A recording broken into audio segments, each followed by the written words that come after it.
क्या आपने कभी कोई कीमती वस्तु तोड़ दी है और महसूस किया कि अब उसे कभी जोड़ा नहीं जा सकता? यही सशक्त चित्र परमेश्वर ने यिर्मयाह को एक मिट्टी के घड़े के द्वारा दिखाया।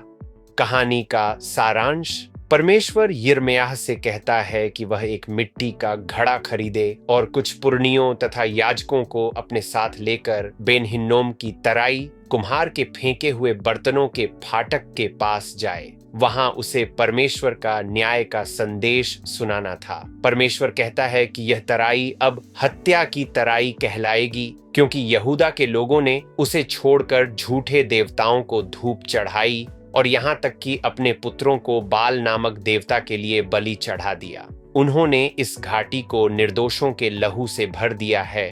फिर परमेश्वर यिर्मयाह को आदेश देता है कि वह सबके सामने मिट्टी का घड़ा तोड़े।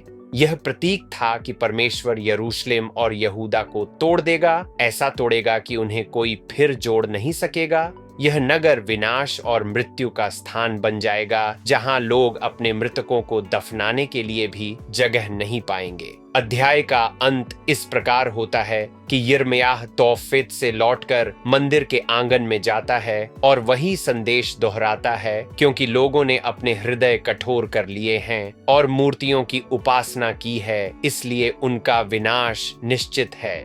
हम इस कहानी से क्या सीख सकते हैं? पहला, पाप स्थायी दरार छोड़ जाता है। टूटा हुआ घड़ा हमें याद दिलाता है कि पाप के परिणाम सच्चे और गहरे होते हैं।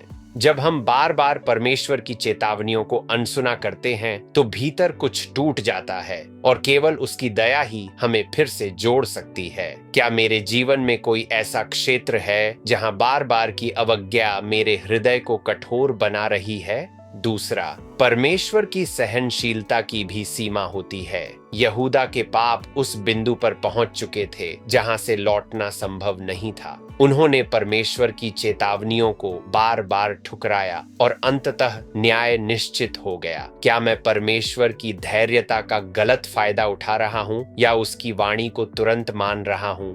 तीसरा, टूटना पुनर्स्थापन का आरंभ हो सकता है।